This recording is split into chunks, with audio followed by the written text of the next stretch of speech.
Diamo il benvenuto a Buongiorno Taranto e a Città della Radio al dottor Stefano Martina, funzionario dell'ufficio di gabinetto della Questura di Taranto. Buongiorno, ben trovato. Buongiorno a tutti, grazie innanzitutto dell'invito. È un piacere parlare qui dell'app della Polizia di Stato UPOL.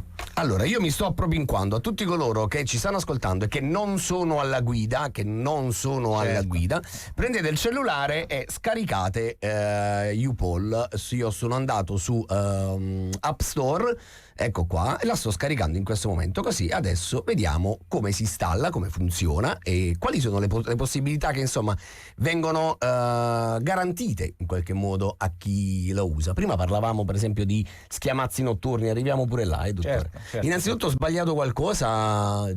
Funzionario dell'ufficio di gabinetto? Sì, funzionario detto dell'ufficio bene, di gabinetto giusto? della Questura di Taranto. Perché di solito 9 volte su 10 sbaglio e quindi No. era giusto. Allora, nel mentre che la sta scaricando, volevo chiedere innanzitutto, è ovviamente un'app disponibile sia per Android che per iOS, i Mac, diciamo. Sì, allora è un'app disponibile per tutti gli smartphone. Si va semplicemente sull'app in cui bisogna scaricare, si digita UPOL e automaticamente apparirà l'icona della famosa pantera della Polizia di Stato, la squadra volante, quella che vediamo sui volanti. Perfetto, la squadra volante, e lì naturalmente è l'icona principale, si clicca su e verranno poi, è un'operazione guidata, quindi è in automatico.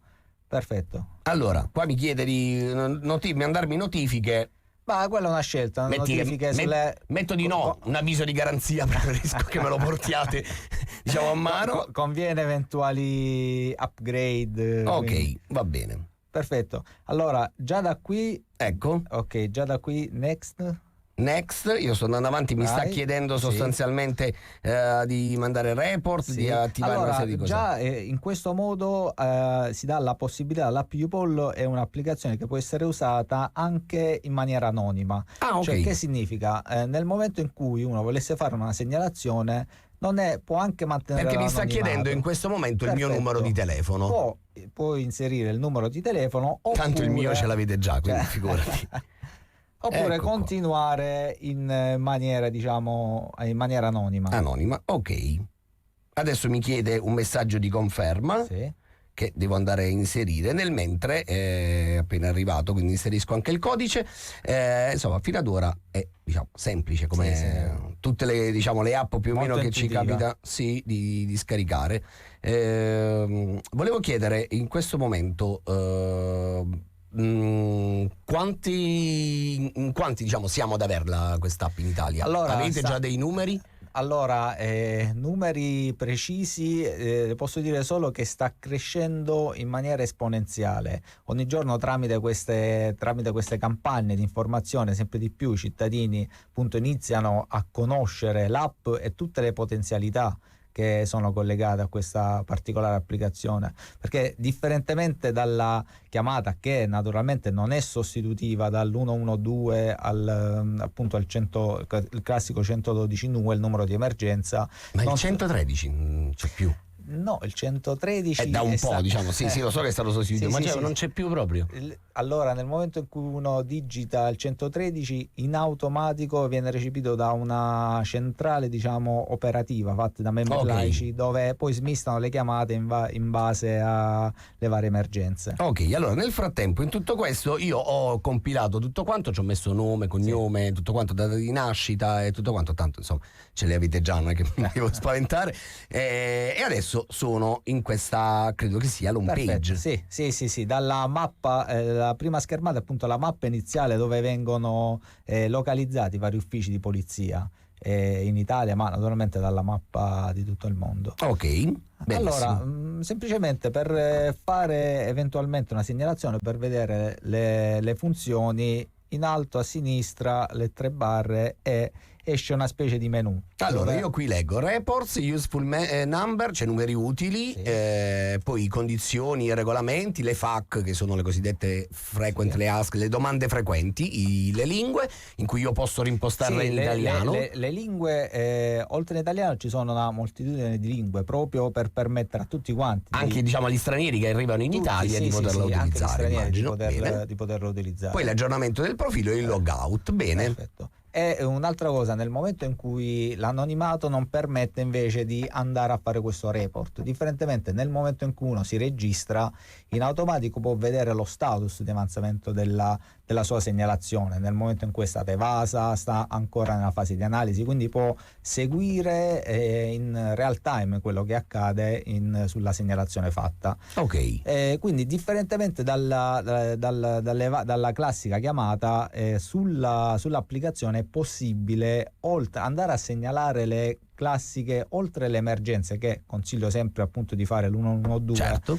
ma anche di andare a segnalare tutta una serie di situazioni di ad esempio spaccio, ad esempio attività di bullismo, che è la finalità per la quale nasce questa applicazione. Tutte le situazioni che possono andare ad accendere un campanello d'allarme di situazioni di illegalità. Quantomeno diciamo un piccolo avvertimento, una sentinella che vi dice: Certo. guardate, c'è qualcosa quantomeno da approfondire. Certo. Stiamo parlando questa mattina di UPOL, l'app della Polizia di Stato, con il dottor Stefano Martina, funzionario dell'ufficio di gabinetto della Questura di Taranto. Allora, l'ho installata, ho capito, ho fatto la registrazione, ho capito come si fanno le prime funzioni. Tra queste c'è Reports, per esempio, che è quello che ci permette, come diceva il dottor Martina, di seguire una nostra segnalazione anche in real time, giusto? Certo. Bene. Certo. Che altro posso fare da quest'app? Allora, da quest'app si possono fare delle segnalazioni.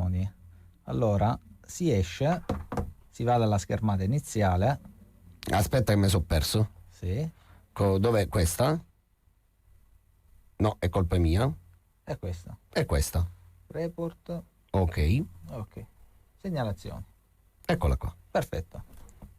Posso Allora, mandare una segnalazione? certo, si manda una segnalazione, semplicemente si scrive la segnalazione, quello che si vuole dire a livello di spaccio Certo, di droga, reato, di insomma. reati e quant'altro. Per esempio, se io adesso volessi dire stalking, c'è un funzionario della polizia qui che mi sta parlando dell'app insistentemente, diciamo, turbando la mia, creandomi ansia, insomma, al di là delle battute, io qui vedo per esempio bullismo, droga, violenza domestica o altro, che poi sono i casi, se vogliamo, in qualche modo, no, più frequenti purtroppo, e anche, diciamo, a volte più difficili, immagino, da Anche raccontare. la finalità con la quale è nata l'applicazione è proprio quella di segnalare tutte queste situazioni che possono essere, diciamo, tra virgolette, raccontate attraverso un'app che è molto più una situazione molto più intima e permette di scrivere anche delle situazioni particolari piuttosto che chiamare l'operatore e parlarne a voce. Quindi... Ieri ero a un convegno in una scuola e c'era il sostituto procuratore Francesco Sansobrino che ha detto a un certo punto che nel 2024 sono stati aperti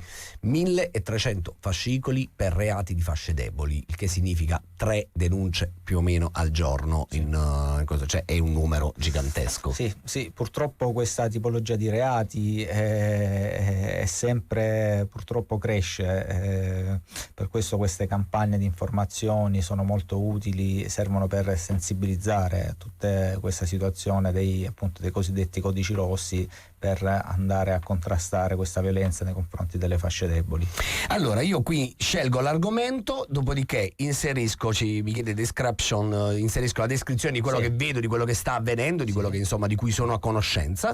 Poi c'è media, nel senso il place, cioè sulla mappa io indico il luogo in cui questo sta avvenendo o quel fatto di cui sono a conoscenza si svolge lì. Geolocalizzi, esatto. E poi media, se ci sono foto, video da mandare rispetto. Ed è questa proprio la particolare, la possibilità di andare ad allegare dei file audio, video, delle immagini, in modo tale da permettere all'operatore che va a vedere la segnalazione UPOL di verificare anche effettivamente su quello che sta succedendo, quante persone sono, la situazione che si sta sviluppando, permette di ricostruire in maniera molto più realistica quella che è quella situazione da da verificare comunque di illiceità che si sta compiendo sul territorio. Anche perché ormai, diciamo, video, foto, social sono diventati elementi quasi particolarmente frequenti delle indagini che svolgete come polizia giudiziaria, cioè tante cose ormai avvengono sui social e anche tramite i social. Certo, infatti sono appunto della documentazione che poi viene acquisita successivamente nella fase processuale e permette anche di andare a svoltare quelle che sono magari delle attività di indagini che possono partire con delle semplici segnalazioni, appunto della documentazione fotografica, audio, da quella marcia in più, ecco, se vogliamo dire, anche a un'attività successiva di indagine. Ok, poi che altro possiamo fare qui? Io vedo un SOS. Sì, l'SOS permette di lanciare appunto in tempo reale sai che non lo sapevo. SOS è Save Ourselves, cioè salvateci, ed è l'acronimo, e sinceramente io non lo sapevo, chiedo scusa, diciamo. Anche l'ho scoperto con l'alfabeto Morse, con gli scout, diciamo, a distanza di anni, vabbè, parentesi così. Comunque, bene, quindi salvateci, lanciamo questo SOS. Ci geolocalizza in quel momento, sì, in geolocalizza quel posto? subito, arriva direttamente, appunto in questo caso l'app YouPol è collegata in maniera immediata con la sala operativa della Polizia di Stato, quindi non passa attraverso quello che dicevamo, quella centrale operativa laica che smista la chiamata, ma permette direttamente di avere un filo diretto appunto con quella che è la centrale operativa della Polizia di Stato. Che altro ci possiamo fare con quest'app, dottor Martina? Diffonderla. Bene. Una volta che si conosce, diffonderla quanto più possibile, perché una volta scoprite che vengono scoperte quelle che sono le potenzialità dell'app, inizia a diventare virale. Ma poi sono quelle cose che in qualche modo speriamo mai, ma meglio averla. Meglio averle, sempre, meglio averle. Grazie al dottor Stefano Martina, funzionario dell'ufficio di gabinetto della Questura di Taranto, per essere stato con noi. Prego, grazie a voi.